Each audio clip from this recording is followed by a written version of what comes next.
Have you ever lifted your voice in earnest supplication, a desperate plea or a whispered gratitude, only to be met by what feels like an echoing void? Have the moments when you most crave the comforting assurance of divine presence left you instead with a profound sense of absence, a chilling silence where you expected a response?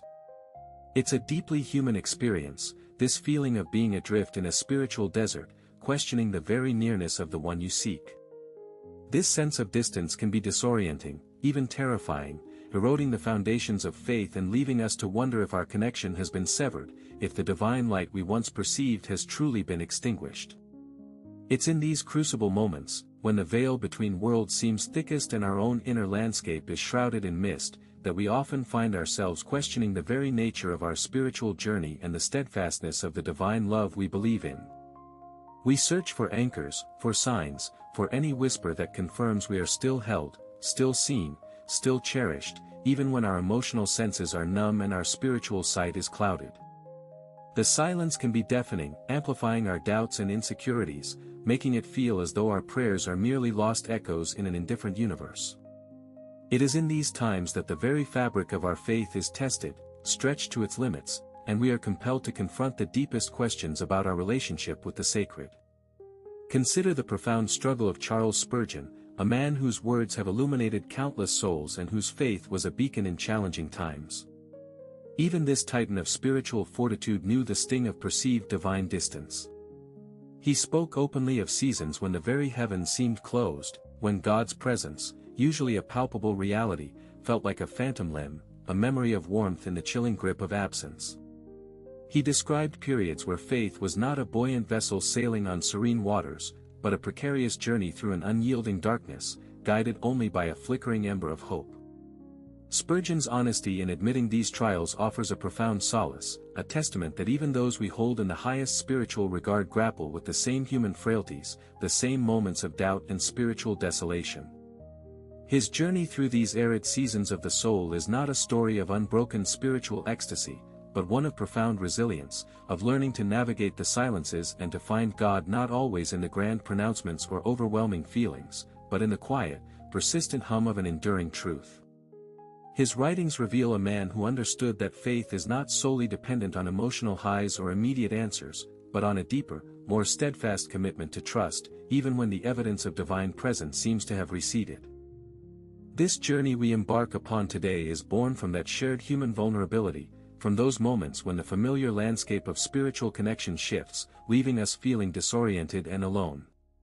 We are not here to offer facile reassurances or to dismiss the reality of spiritual dryness. Instead, we will delve into the heart of this experience, exploring the profound paradox of feeling distant from God while simultaneously being held in an unbreakable divine embrace. We will draw wisdom from those who have walked this shadowed path, learning how they maintained their footing when the ground beneath them felt unstable. This exploration is an invitation to understand why these seasons of perceived absence occur, not as punishments or signs of abandonment, but often as opportunities for deeper growth and a more resilient faith. It is about learning to discern the subtle currents of divine love that persist even when our usual channels of perception are temporarily obscured. We will discover how to nurture belief when the vibrant colors of emotion begin to fade, and how to find strength in the stillness that often accompanies these periods of questioning. This is a space for honest reflection, for shared humanity, and for the gentle uncovering of enduring spiritual truths that can sustain us through every season of our soul's unfolding. We begin by acknowledging the reality of this struggle, recognizing that in our shared vulnerability, we find not isolation, but connection and the fertile ground for profound spiritual insight. When God's presence feels like a distant star, obscured by the dense clouds of our own experience, it's easy to fall into the trap of believing our prayers are simply unheard. Yet, this perceived silence often serves as a crucible, forging a deeper, more resilient form of faith, one that is less dependent on fleeting emotions and more rooted in an unwavering trust in the unseen. Consider the sculptor who chips away at raw marble, not to destroy the stone, but to reveal the form hidden within. Similarly, these periods of perceived absence can be divine processes, meticulously working to refine our understanding of connection, stripping away superficial reliance on sensory affirmations to uncover a core of spiritual knowing. This isn't about God withdrawing, but about us learning to perceive divine love through a different lens. It's about recognizing that the stillness is not emptiness, but a sacred space where a different kind of communion can occur. The quietude, though unsettling, invites us to listen more deeply, not just to the words we speak in prayer, but to the unspoken resonance that underlies our very being. It's in this attentive quietude that we might begin to discern a subtle, persistent whisper of divine assurance, a gentle tug of the soul that testifies to an enduring presence, even when the heavens appear mute. This shift in perception is crucial. It's moving from seeking an external validation of God's love to cultivating an internal certainty, a deep-seated conviction that transcends the fluctuating tides of our emotional and spiritual states. Moreover, the experience of divine silence often prompts a re-evaluation of our own spiritual practices. We might find ourselves questioning the efficacy of our prayers, wondering if our methods are flawed or if we've somehow displeased the divine. However, this is precisely the moment to explore the quality of our inner disposition rather than the perceived quantity of divine response. Spurgeon, in his own trials, found solace not in demanding answers, but in cultivating a spirit of deep surrender and unwavering gratitude, even amidst the darkness. He understood that a heart overflowing with thankfulness, even for the smallest blessings, can create an opening, a subtle pathway for divine light to penetrate the gloom. This isn't about forcing positivity, but about intentionally shifting focus from what is lacking to what is present, however minuscule it may seem. Think of a plant struggling to grow in arid soil. It doesn't cease its efforts to reach for the sun, even when water is scarce. It continues to push upwards, drawing sustenance from the earth and life force from the light it can perceive. Similarly, we are called to continue our spiritual efforts, not with the expectation of immediate, overwhelming confirmation, but with a quiet perseverance, a commitment to tending the inner garden of our soul, trusting that unseen waters are still nourishing its roots. Building on this, consider how these periods of perceived distance can actually enhance our empathy and compassion for others who are also navigating similar spiritual valleys. When we have personally experienced the ache of unanswered prayer or the chilling sensation of divine absence, we are better equipped to offer authentic comfort and understanding to those who are currently in that space. Our own journey through the silence transforms us into more compassionate guides, more gentle listeners, and more profound sources of shared hope. It is akin to a seasoned sailor who, having weathered many storms, can offer invaluable wisdom and steadying presence to those caught in their first tempest. This shared vulnerability, this mutual recognition of the human struggle with faith, creates a powerful bond, a testament to the enduring strength of the human spirit when it is connected to something larger than itself. Furthermore, these experiences teach us the vital lesson that our faith is not a fair-weather phenomenon. It is a deep-seated commitment that can endure and even flourish when the skies are overcast. It's about discovering that the divine is not merely present in the mountaintop experiences, but also in the quiet, often unnoticed, work of sustaining us through the valleys. This realization anchors our faith, grounding it in a reality that is far more robust than transient feelings or immediate affirmations. Another crucial layer to consider is the role of intentional stillness in these moments. When the clamor of unanswered questions threatens to overwhelm us, cultivating deliberate pauses, moments of quiet contemplation, of simply being without needing to do or receive, can be profoundly transformative. This is not about resignation, but about a conscious choice to rest in the mystery, to trust that the divine intelligence is at work in ways we may not yet comprehend. Think of a musician who, before playing a complex piece, takes a moment to center themselves, to breathe, to connect with the instrument and the music within. This brief interlude is not a sign of weakness, but a preparation for a more harmonious and resonant performance. Similarly, our moments of stillness, when we intentionally set aside our anxieties and simply allow ourselves to be present, can create a space for subtle divine guidance to emerge. It's an invitation to let go of the desperate need for immediate answers and to embrace a deeper trust in the unfolding process, knowing that even in the quiet, the divine symphony of existence continues. This practice helps to recalibrate our spiritual compass, guiding us back to an awareness of the subtle, persistent currents of grace that are always present, even when they are not immediately apparent to our senses. The journey through perceived divine silence is also a profound opportunity to cultivate a more robust understanding of spiritual resilience, moving beyond reliance on emotional highs to a deeper, more cognitive form of faith. This involves actively engaging our intellect and will, consciously choosing to hold on to foundational truths even when our feelings contradict them. Think of it like a sailor navigating by the stars rather than by the feel of the wind. The stars are constant, reliable, even when the atmospheric conditions are turbulent. Similarly, we can anchor our belief in the established tenets of spiritual wisdom, the enduring narratives of divine faithfulness recorded throughout history, and the logical consistency of a universe imbued with purpose. This cognitive anchoring is not a denial of our emotional experience, but rather a deliberate act of directing our inner focus towards what we know to be true, even when we don't feel it to be true in the moment. It's about engaging in a conscious dialogue with our doubts, not to banish them entirely, but to reframe them as opportunities to strengthen our conviction, much like a blacksmith tempers steel by repeatedly heating and cooling it, making it stronger with each cycle. This active participation in maintaining faith, rather than passively waiting for divine reassurance, is a powerful act of spiritual agency, demonstrating that our connection is not solely contingent on external validation. Building upon this, consider the practical application of reframing our perception of spiritual silence as active listening. When we feel that heaven is not responding, it can be instructive to shift our internal posture from one of speaking to God to one of listening for God in the myriad subtle ways divine presence manifests.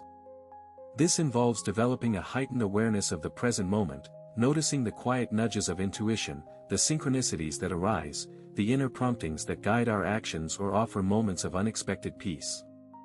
For instance, when faced with a difficult decision and feeling a lack of clear divine direction, instead of lamenting the silence, one might consciously pause, take a few deep breaths, and ask, what is the next small, right action I can take right now? The answer might not come as a booming voice, but perhaps as a sudden clarity about a forgotten task, a gentle pull towards a particular book, or an unexpected encounter with someone who offers a relevant insight. These are not necessarily direct replies to our prayers, but rather the quiet, persistent ways divine love orchestrates our lives, guiding us through the subtle currents of existence. This practice transforms the perceived void into a rich tapestry of divine communication, accessible through attentive awareness and a willingness to engage with the present reality rather than fixating on the absence of overt miracles. It requires a cultivated patience, a willingness to discern the sacred in the ordinary, and a trust that even the smallest, seemingly insignificant moments can carry profound spiritual significance. Furthermore, the experience of feeling distant from the divine often presents a unique opportunity to deepen our understanding of unconditional love, both receiving it and embodying it. When our own emotions are in turmoil or our spiritual senses are dulled, it can be challenging to extend compassion to ourselves or to others. However, it is precisely in these moments that the principle of unconditional love becomes most potent. Consider how a parent might love their child even when the child is misbehaving or distant. That love remains, unwavering, a foundational reality. We are invited to extend this same unwavering affection to our own inner selves, acknowledging our struggles without judgment, and offering ourselves the same grace we would readily give to a beloved friend. This self-compassion is not a sign of weakness but a powerful testament to our capacity for divine love. When we can hold ourselves in this gentle, unconditional regard, it naturally expands outward, enabling us to approach others with greater empathy and understanding, even when they too are navigating their own periods of spiritual or emotional dryness. This practice of extending grace, both inward and outward, can subtly, yet profoundly, shift the atmosphere around us, creating ripples of connection and peace that can, in turn, draw us closer to the very divine presence we feel has receded. It's about recognizing that the capacity for love, for connection, is an inherent part of our being, a divine spark that no perceived distance can truly extinguish, but which can, in fact, be fanned into a brighter flame through conscious practice. Another crucial facet to explore is how these periods of perceived spiritual drought can cultivate a profound appreciation for the process of spiritual growth itself, rather than merely focusing on the destination or immediate results. When the ecstatic highs of spiritual connection are absent, we are compelled to engage with the more mundane, often challenging, aspects of the spiritual path: discipline, perseverance, and the quiet work of inner transformation. Think of a gardener who diligently tends to their plants, watering them, weeding, and providing nourishment, even before the first bud appears. The gardener understands that visible growth is a result of consistent, often unseen, effort. Similarly, we are called to continue our spiritual practices, meditation, mindful living, acts of kindness, not because we are currently experiencing profound spiritual communion, but because these practices are the very means by which our spiritual garden is cultivated. This focus on process shifts our perspective from seeking immediate validation to embracing the journey itself as sacred. It allows us to find meaning and purpose in the daily commitment to our spiritual path, recognizing that each act of devotion, each moment of mindful presence, is a valuable contribution to our unfolding spiritual life, regardless of whether we feel an immediate divine response. This dedication to the ongoing work, even in the absence of felt spiritual rewards, builds a deep wellspring of inner strength and a quiet confidence in the enduring nature of divine presence, which is always working within and through us, even when we cannot see its effects. Now, let's explore how to actively cultivate an inner landscape that remains receptive to divine presence, even when the usual emotional signals are muted. This is about establishing practices that act as spiritual conduits, ensuring that the flow of grace is not entirely dependent on our fluctuating feelings. Consider the art of mindful observation. Instead of simply looking at the world, practice seeing it with a fresh, unburdened gaze. Notice the intricate patterns in a leaf, the subtle play of light on a wall, the silent communication between a parent and child. This deliberate act of conscious perception trains the mind to find the extraordinary within the ordinary, revealing the divine immanence that is always present, though often overlooked. It's about shifting from a passive experience of life to an active, engaged participation, where every moment becomes an opportunity for sacred encounter. This isn't about seeking grand revelations, but about developing the capacity to recognize the divine hand in the everyday unfolding of existence. By consistently bringing our awareness to the present moment and engaging with it fully, we strengthen the channels through which subtle spiritual energies can flow, making us more attuned to the underlying currents of divine love that sustain us. Furthermore, let's examine the power of intentional gratitude, not as a response to perceived blessings, but as a foundational practice that shapes our inner reality. When feeling distant from the divine, it can be challenging to muster genuine thankfulness. However, the act of intentionally identifying even one small thing to be grateful for, the warmth of the sun, a quiet moment of peace, the ability to breathe, can act as a powerful recalibrator for the soul. This is not about forced positivity, but about a conscious redirection of focus.